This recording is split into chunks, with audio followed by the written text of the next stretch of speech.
Bonjour, bienvenue dans cette présentation de la licence professionnelle Sciences et techniques de la gestion salariale. Je commence par insister sur le nom de cette formation, car il ne s'agit pas d'une licence généraliste des ressources humaines, c'est une formation qui est exclusivement tournée vers le métier du gestionnaire de paye. En conséquence, son objectif principal est de former les étudiants à ce métier. Ce métier qui consiste à élaborer les bulletins de paye, à gérer toutes les formalités administratives liées aux entrées-sorties du personnel et à établir les déclarations de paye. C'est un métier qui se trouve essentiellement en cabinet comptable, également dans des sociétés exclusivement spécialisées dans la gestion salariale ou dans les services paye de grosses entreprises.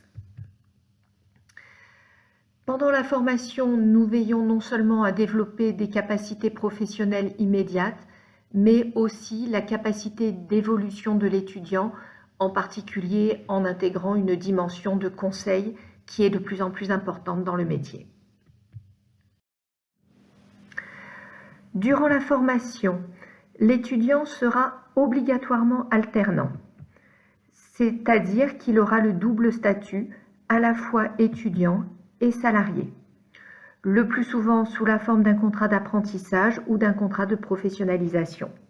Il bénéficiera donc d'une rémunération, y compris pour les périodes de cours, d'une couverture sociale et de façon générale des droits et des devoirs de tout employé de la société dans laquelle il travaillera.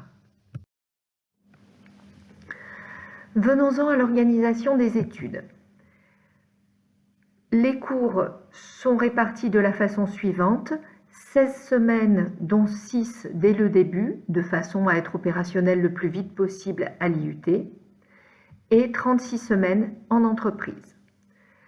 Les cours sont assurés à Bayonne, à l'IUT, par des enseignants de l'université, mais également par des professionnels extérieurs en activité. Les étudiants devront également mener à bien un projet tutoré en équipe, ainsi qu'un mémoire personnel. S'agissant du programme des enseignements, j'insiste tout particulièrement sur 3 matières essentielles: les techniques de paye qui représentent à elles seules 120 à 130 heures de cours, le logiciel paye qui représente environ 90 heures de cours, et la gestion administrative du personnel, presque 50 heures de cours. Donc ces 3 matières constituent les piliers de la formation. Vous voyez à présent à l'écran le calendrier de l'alternance de cette année. C'est à titre indicatif, mais il est fort probable que le calendrier de l'année prochaine y ressemble beaucoup. En bleu, les périodes de cours, donc 6 semaines très regroupées en début d'année, puis 1 semaine de cours par mois, à l'exception des 4 derniers mois, puisque l'IUT sera fermée en juillet-août. Du coup, il y a 2 semaines en juin, 2 semaines en septembre et rien pendant la fermeture. Les points forts de la formation. Tout d'abord, les effectifs réduits.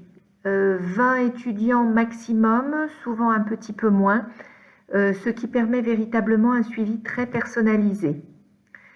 Des profils diversifiés, des Bac+2 compta gestion, mais pas uniquement, d'autres BTS, d'autres DUT, également des adultes en reprise d'études, des enseignants professionnels en contact du terrain pour des connaissances véritablement à jour et très très appliquées.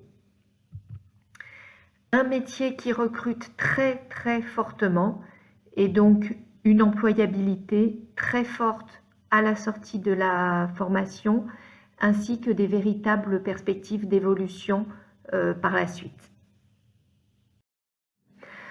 En conclusion, si vous pensez que le métier de gestionnaire de paye peut vous convenir, je vous invite d'une part à postuler sur le site de l'IUT. Les candidatures ouvriront en mars-avril, elles ne sont pas encore ouvertes pour l'instant, et à commencer dès à présent à rechercher une alternance, donc à un poste de gestionnaire de paye ou d'assistant gestionnaire de paye, en cabinet comptable, en entreprise spécialisée dans la gestion salariale ou dans le service paye d'une grosse entreprise.